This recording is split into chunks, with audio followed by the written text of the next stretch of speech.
Questão 55 do capítulo 24.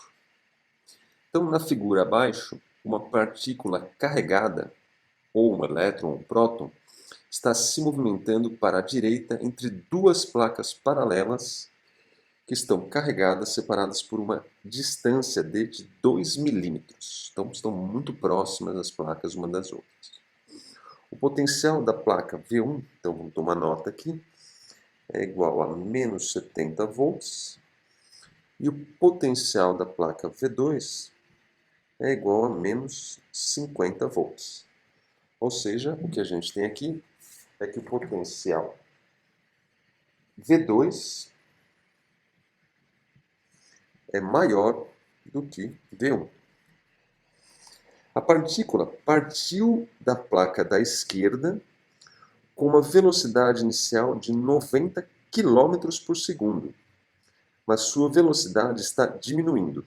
Bom, se a velocidade está diminuindo, essa aqui é a velocidade dela, então a força tem que ser no sentido contrário, né? Porque a velocidade diminui se tiver uma desaceleração. E a desaceleração existe se a força é contrária à velocidade. Então, é para esse sentido que é a nossa força. A pergunta A é: a partícula é um elétron ou um próton? Então, eu sempre uso minha regrinha aqui, que é analisar uma carga pontual para saber o sentido do campo.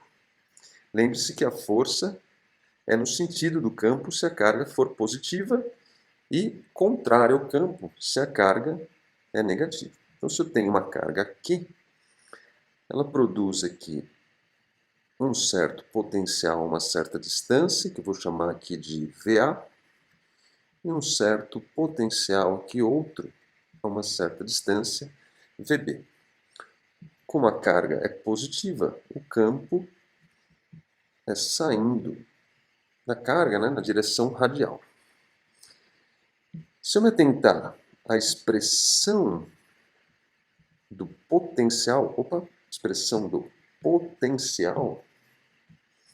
eu vou ter que ele vale 1 sobre 4π ε0, Q sobre o módulo de R. Ou seja, quanto mais distante eu estiver da minha carga positiva, menor é o meu potencial. Ou seja, VA é maior do que VB. Então, essa análise toda é para relembrar que o campo ele aponta do maior potencial para o menor potencial. Esse aqui é o potencial maior, esse aqui é o potencial menor. Então, ele aponta do potencial maior para o potencial menor.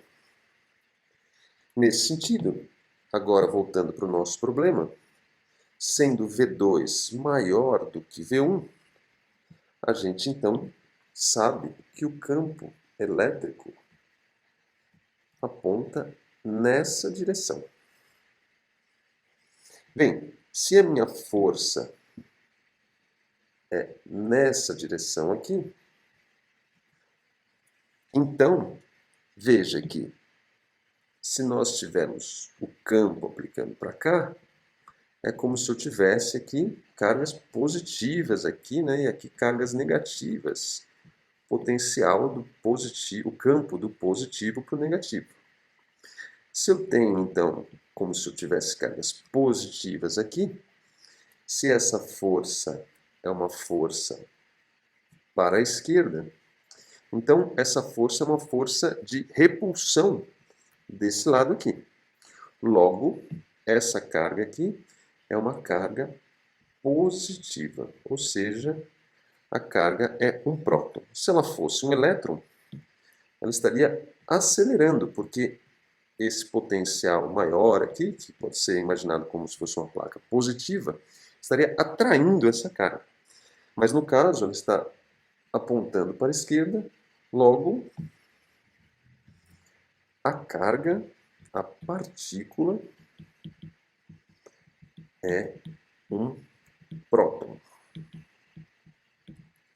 Basta se atentar à direção do campo elétrico que aponta do maior potencial para o menor potencial, e com isso, sabendo a direção da força, eu sei qual é a carga. No item B, ele pergunta qual é a velocidade da partícula ao chegar à placa 2. Bem, aí a gente pode fazer por conservação de energia. A gente tem uma energia cinética inicial. Vou precisar da massa do próton para fazer isso, mas, enfim, isso é dado, né? Não é um problema nenhum. Eu também tenho a velocidade inicial dele, né? Que é dada aqui, 90 km por segundo. Então, eu tenho energia cinética inicial, que é quando ele sai da placa. Eu também tenho o potencial, ou melhor, a energia potencial na placa, que tem o potencial V1, que nada mais é do que a carga do próton vezes o meu potencial V1. Então, isso aqui é a minha energia total, inicial, e a energia final, que é quando ele vai chegar nessa placa aqui, é então a energia cinética final, quando ele chegar à placa V2, mais a energia potencial, lembre-se que energia potencial é carga vezes potencial elétrico, mais a energia potencial na carga 2. Isso aqui é por conservação de energia. Com isso, então, agora eu tenho tudo. Eu tenho, então, 1/2 da massa do próton vezes a velocidade inicial ao quadrado, mais Q1V1 é igual a 1/2 da massa do próton, velocidade final ao quadrado, mais QV2. Eu tenho tudo dado. A carga eu acabei de determinar como sendo um próton, então Q é igual a 1,6 vezes 10 a menos 19 Coulomb. Como eu sei que é um próton, a massa do próton, vou trazer aqui para vocês, tem no livro também, 1,67 vezes 10 elevado a menos 27 quilogramas. A velocidade inicial, lembre-se de escrever em metros por segundo, né, no sistema internacional, para que a resposta fique dada, então, em metros por segundo também, no final. Então, a velocidade inicial é 90 km, ou seja, 90 vezes 10. A terceira, né, que é 90.000 metros por segundo. O potencial V1 é dado, vale menos 70 volts.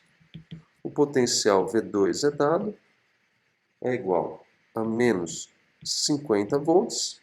Agora é só substituir tudo e determinar quem vale VF. Se você fizer isso com todo cuidado, eu vou deixar aqui para vocês fazerem, isolar o VF nessa expressão aqui, você vai encontrar que a velocidade final, quando ele alcança a placa de potencial V2, nada mais é do que 6,53 vezes 10 a quarta metros por segundo. Ou, se quiser escrever em termos de 10 a terceira, fica 65,3 vezes 10 a terceira metros por segundo, ou ainda 65,3 quilômetros por segundo. Partiu com 90 km por segundo, chegou no final com 65,3 km por segundo. Ok? Então, na parte 1, a gente analisa o sentido do campo, dado que ele aponta, então, do maior potencial para o menor potencial, determinamos o sentido do campo. Como ele afirma que ela está desacelerando, conseguimos determinar que a carga é um próton. Sabendo disso, fazemos uso da conservação da energia para poder então calcular a velocidade com que essa partícula que saiu daqui com 90 km por segundo chega à placa 2 então. A resposta é 65,3 km por segundo. Eu espero ter ajudado vocês. Qualquer dúvida, comentário, deixa aí nos comentários do YouTube. Eu me deixo à disposição. Um forte abraço e até a próxima.